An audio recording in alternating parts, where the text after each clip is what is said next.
saya menemukan dan saya mengambil keputusan, kalau saya tidak ikut ini, berarti saya gila. Kenapa? Karena saya menemukan di tempatnya dan tidak ada lagi yang lebih konkret daripada hal ini.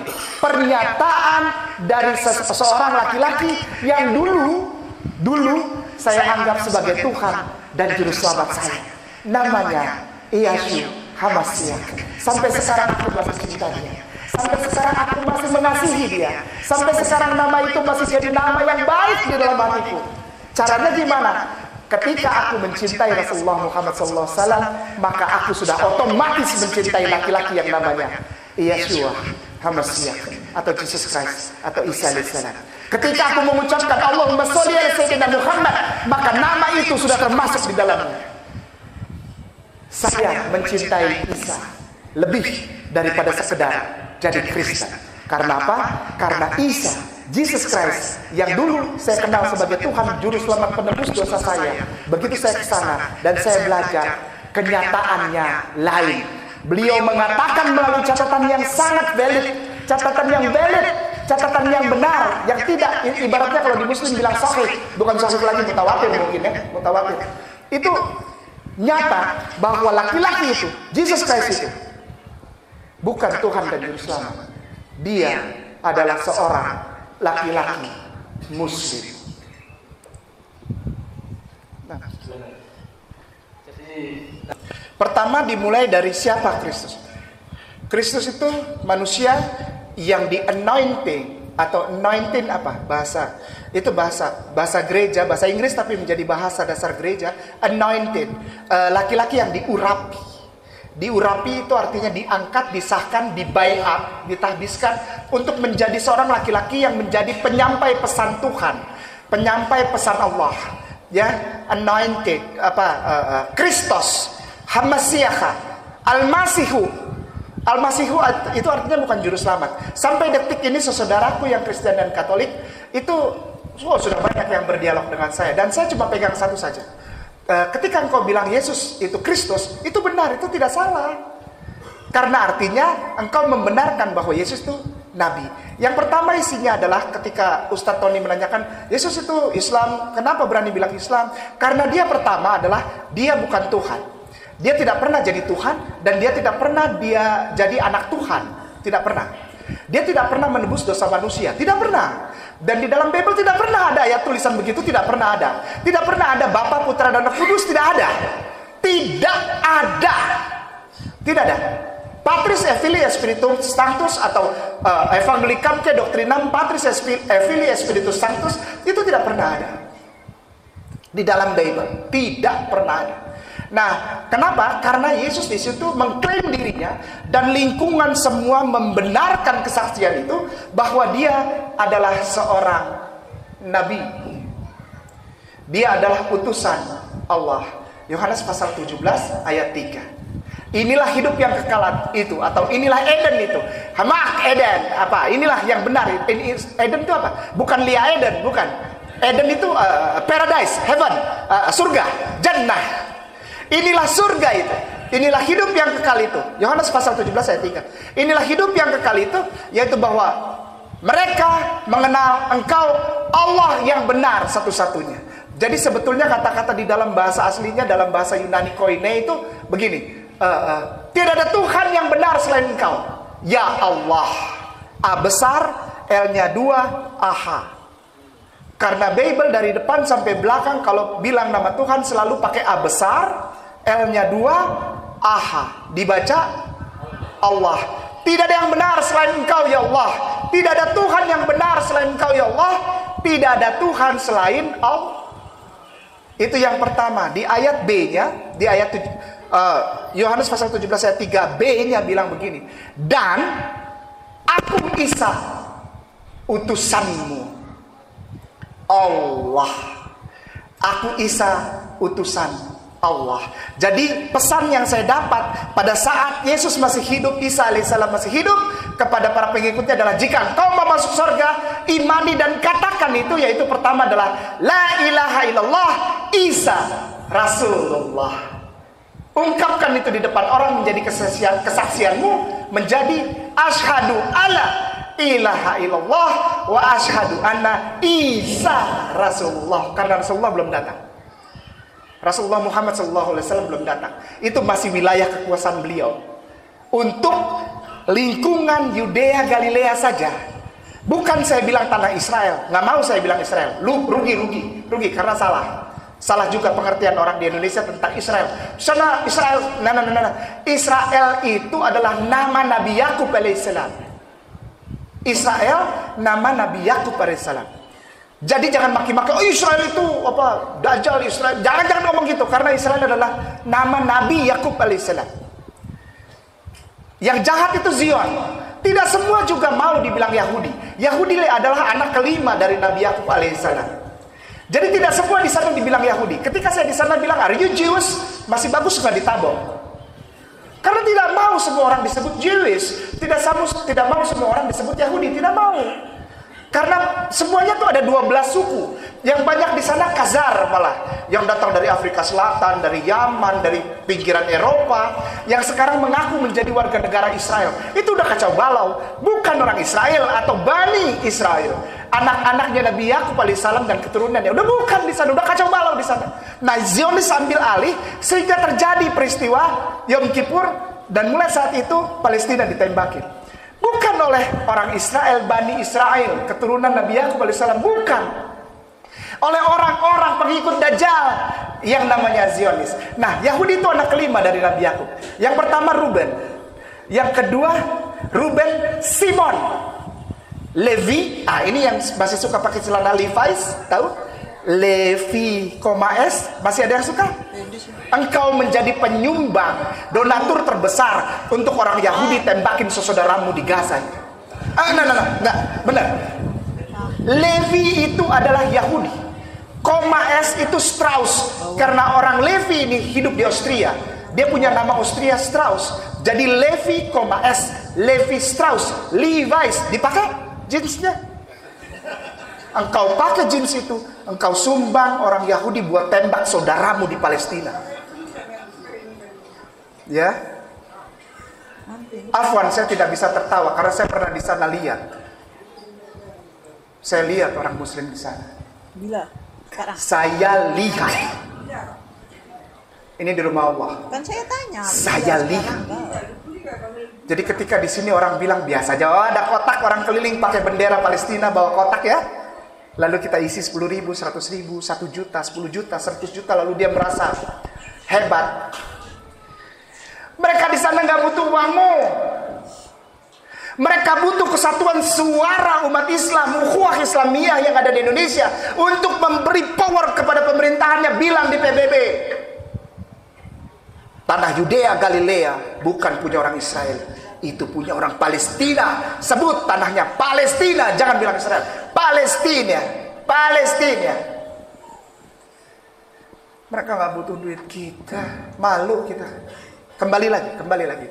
Yesus mengajarkan tentang satu hal yang sangat penting buat saya, sehingga saya mengikuti dia untuk jatuh cinta kepada seorang laki-laki yang namanya Muhammad SAW.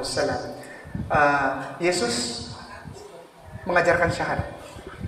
Kedua, Yesus mengutamakan pengajarannya, sekali lagi, menjadikan pengajaran utamanya adalah ayat pertama dari surat Al-Ikhlas. Yesus menjadikan inti pengajarannya itu adalah ayat pertama dari surat Al-Ikhlas.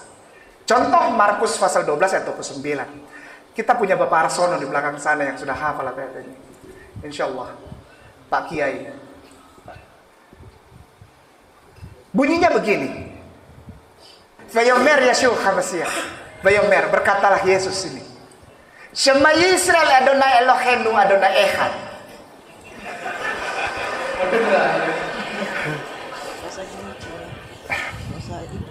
Lalu saya blok para ustadzku, para ustazahku.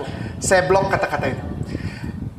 Adonai Eloheinu, Adonai Eloheinu, Adonai Echad. Ada yang nyangkut? Adonai Eloheinu, Adonai Echad.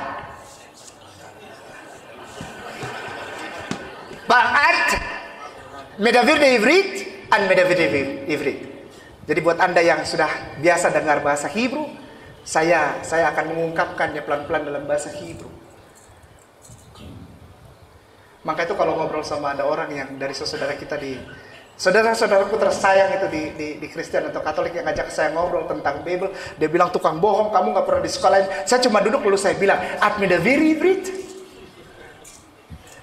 Apa? Oh, sorry. Bukan kelasnya. Enggak, ini bukan Ria, bukan. Soalnya saya mau syuting.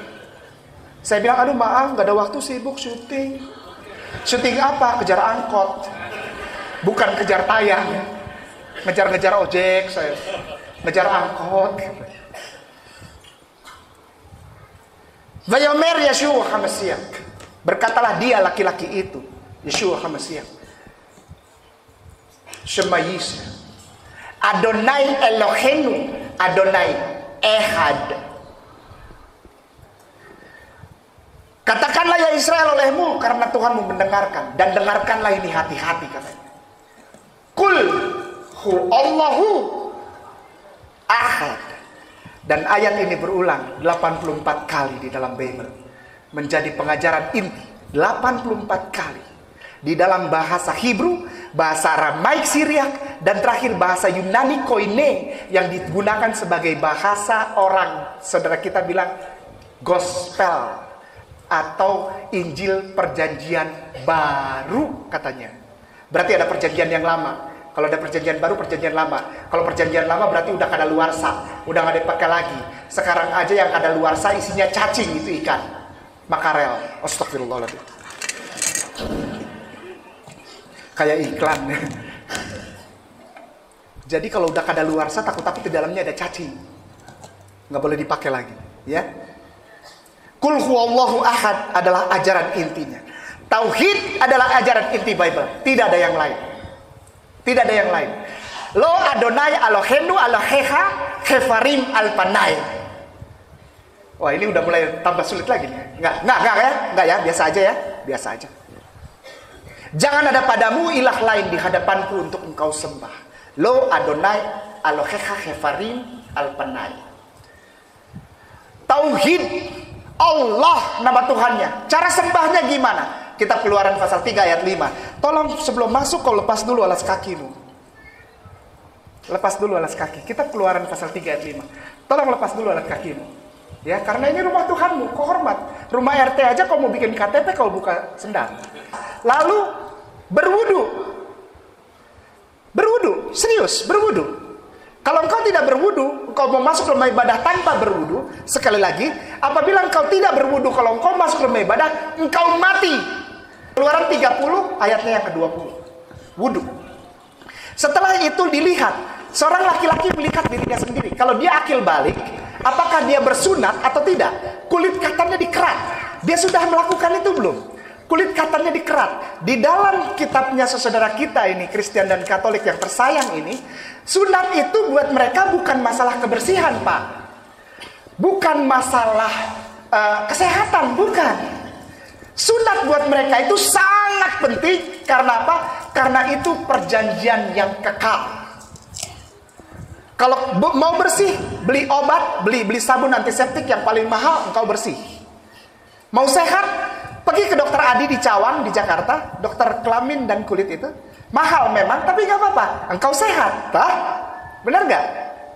Ini bukan masalah itu. Ini masalah perjanjian laki-laki dengan penciptanya, Allah Subhanahu wa Ta'ala. Dikerat kulit katanya. Jika ada orang yang tidak dikerat laki-laki ini yang sudah balik, tidak dikerat kulit katanya, menurut Bible itu harus Really, betul. Bukan saya yang ngomong. Bible lebih keras masalah sunat. Sudah lihat, saya laki-laki sudah buka alas kaki, sudah wudhu, sudah disunat, mau masuk. Oke, perempuan sudah buka alas kaki, berwudhu, lihat, aku berhijab atau tidak. Kitab Kejadian pasal 26 ayat 35, Kitab Imamat Bilangan Ulangan, lalu 1 Korintus 11 ayat 6. Bingung kan? Banyak. Sengaja. Nanti dia pintar, saya nggak dipanggil lagi. Jika ada perempuan yang sudah akil balik dan dia tidak mau berhijab, ya, Ya, nah, jilbab cuma sepotong Bapak. Hijab dari atas sampai bawah, panjang kainnya dia. Jadi dari ujung sampai ujung. Nanti saya cerita kenapa itu begitu. Bapaknya walaupun dia perempuan itu sudah menikah, bapaknya seret dia dari dalam rumah ke depan pekarangan, lalu cukur sampai botak kepalanya. Lalu diberi luka 4 garis di sini, lalu diusir dari rumah itu dan dari kampung itu. Karena dia telah menghina tahta Bapa di sorga. Wah, kayak pendeta ya. Naluri Pak. Untung bukan naluri debt collector. Kalau naluri debt collector kelihatan mukanya Ambon, wah debt collector nih. Ini ada yang ditagih nggak nih? Ada yang punya tunggakan nggak Avanza? 2 bulan 3 bulan ditarik. Dicukur, dibotakin, dikasih luka, diusir. Karena dia telah menghina, mungkin dalam bahasa kita ya afwan ya Ustadz ya, arashnya Allah. Dia menghina, usir. Nah, kainnya itu apakah jilbab apa hijab? Hijab. Dalam bahasa sananya waktu kita di sana juga, sombong sekali. Waktu di sana hijab bilangnya. Jadi kainnya satu, lurus sampai di bawah. Lalu ada kain lagi satu, lurus sampai di bawah, ditutup dengan kain ketiga. Dan ada batas antara rambut perempuan dengan kain yang pertama, ditutup. Apa tuh yang ngepres di sini? Ciput. Yang di sini bilang ciput juga? Atau apa? Apa yang cek gitu? Apa namanya ibu-ibu? Maaf, afwan. Ciput bener ya? Ya, bukan siput ya. Iya ya. Wanita, perhatikan, maaf Bapak-bapak, ibu-ibu yang disayangin Allah Subhanahu wa taala. Maaf ya, saya tanya sedikit ya. Pernah nggak ngelihat patung Bunda Maria? Pernah? Maaf ya. Dia pakai kain yang dari atas sampai bawah jatuh. Satu warnanya putih. Lalu ada satu lagi warnanya putih. Lalu yang terakhir biasanya biru. Ya, kalau kita lewat rumah ibadah saudara kita tuh, ya, Bunda Maria, maminya Yesus. Itu ya mami lah. Apa dong? Bunda. Umi. Ya, Umi. Itu satu dari atas sampai bawah. Lalu satu lagi dari atas sampai bawah. Lalu ada yang ketiga biru biasanya warnanya. Ya, biru. Nah, kita lihat di patung saja. Patung itu digambarkan paling tidak mendekati dengan aslinya. Jadi ada garis di jidatnya. Artinya Bunda Maria pakai ciput. Iya. Di tempatnya sana semua pakai ciput. Serius, bukan bohong. Ada yang diginin aja kainnya. Itu kos. Itu bukan orang yang ortodoks, bukan orang yang mempercayai dan menjalani Torah. Itu ada perempuan kalau cuma kudung saja itu kos, ortodoks. Itu bukan orang yang jalani Taurat Yahudi, totok, bukan. Doa yang paling mulia di saudara kita umat Katolik disebut dengan doa rosario. Jadi biasanya mereka baca doa sambil seperti tasbih tapi ujungnya salib. Pernah lihat? Namanya rosario. Dia ulang doa itu. Doanya bunyinya begini. Salam Maria penuh rahmat Tuhan sertamu.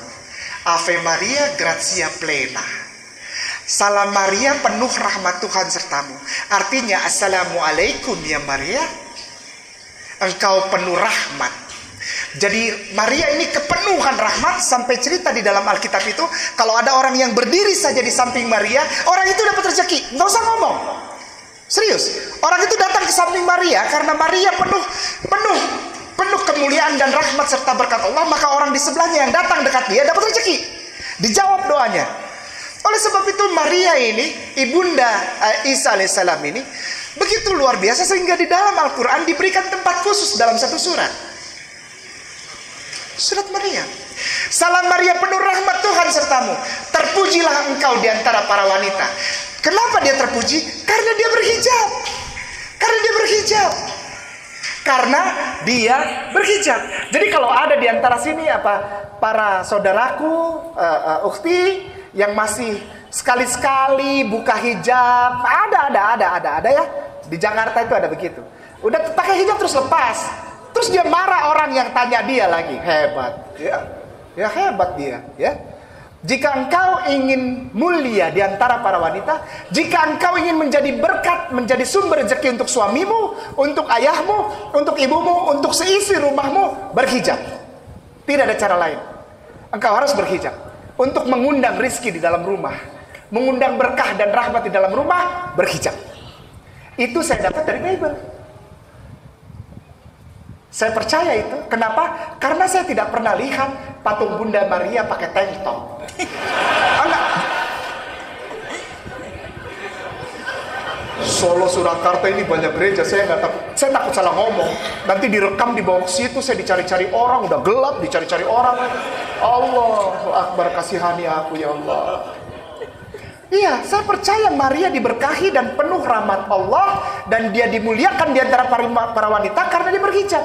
Karena saya tidak pernah lihat patung Bunda Maria pakai tank top, atau pakai bikini, atau pakai celana gemes. Sekarang lagi musim celana gemes. Anak-anak SMP, SMA perempuan pakai celana gemes namanya katanya. Celananya kayak celana pendek voli. Padahal ditanya mau kemana? Mau ke mall. Ini mau ke mall apa mau main voli? Dan ibu-ibunya pakai hijab, ya hijab modern, lalu dibiarkan anak perempuannya pakai celana pendek. Dibiarkan saja. Padahal 2 langkah anak perempuanmu keluar dari rumah, pintu rumah utama tanpa menutup auratnya, 2 langkah pula dia sedang seret orang di dalam rumah masuk ke dalam neraka. Nggak main-main. Kalau kita sayang, kita kasih baju yang baik lah. Masa baju yang bahannya bener nggak bisa mampu beli sih, ya? Celana kekurangan bahan, baju kekurangan bahan, udah bener-bener pakai hijab dibuka, terus begitu orang nanya marah, maunya dihargai haknya.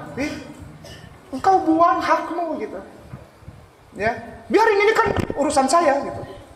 Saya nggak ngerugiin orang. Agama itu bisa dilihat dari berbagai macam. Langsung jadi ustazah. Hebat. Udah buka jilbab, jadi ustazah pula. Yang diceramahin ustadz besar. Allahu Akbar kabiro. Saya bilang ini orang makin kurang ngajar. Kalau di Israel sana sudah digundulin kau. Allahu Akbar. Lalu setelah lihat diri kita sudah disunat laki-laki, perempuan berhijab, sudah buka alas kaki, sudah berwudu, masuk ke dalam rumah ibadah, ngapain?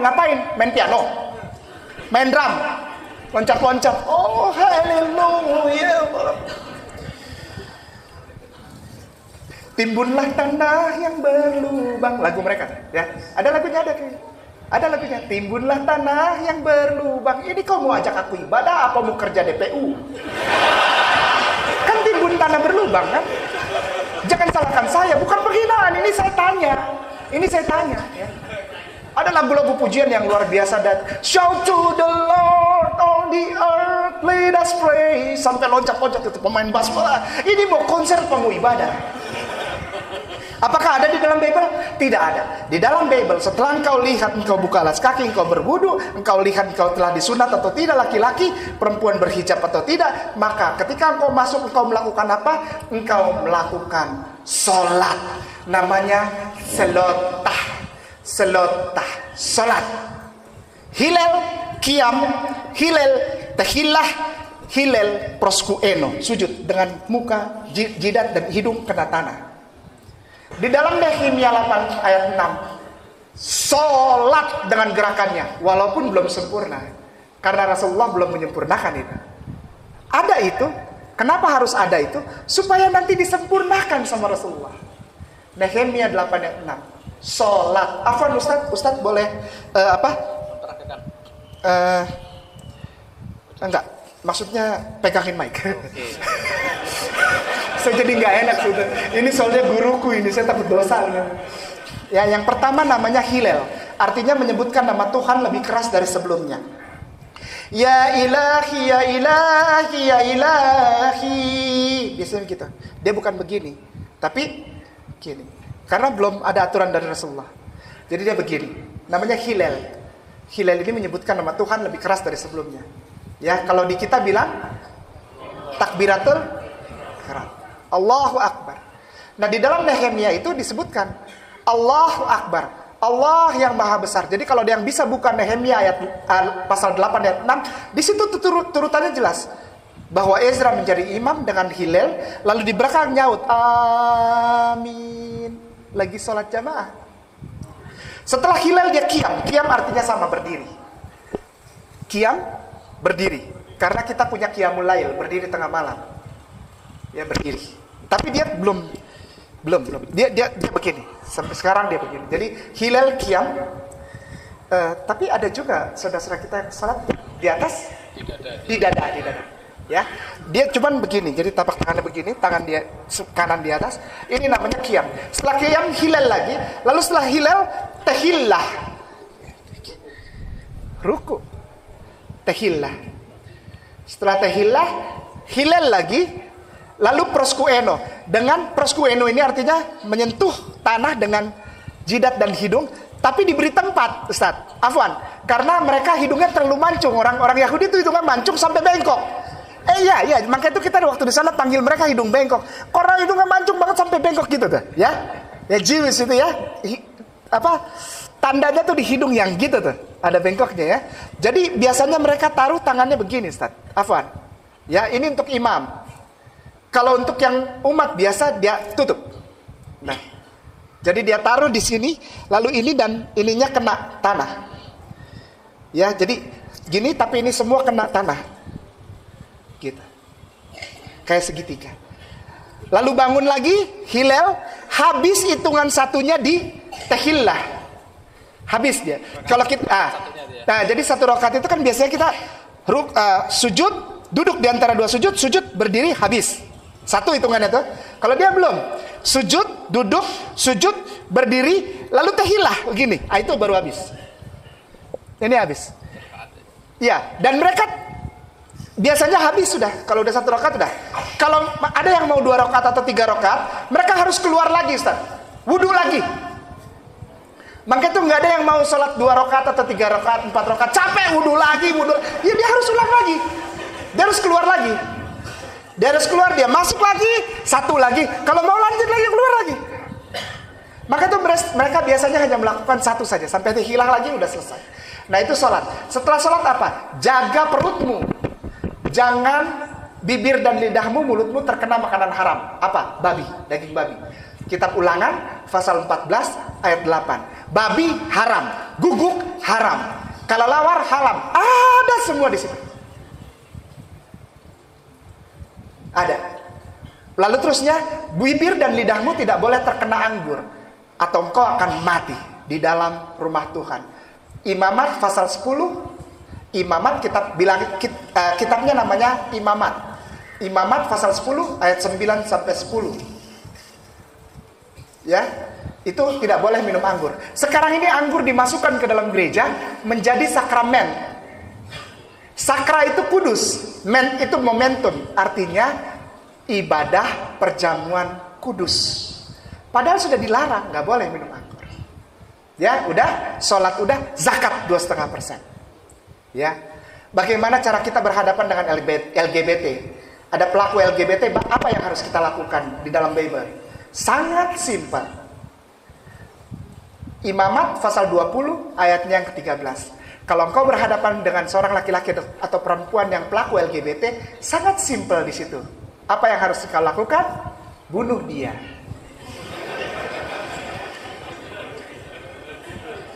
Ya, bunuh aja. Repot ngurusin begitu, karena kalau diajak ngobrol panjang. Bible bilang udah bunuh aja. Gampang. Ya.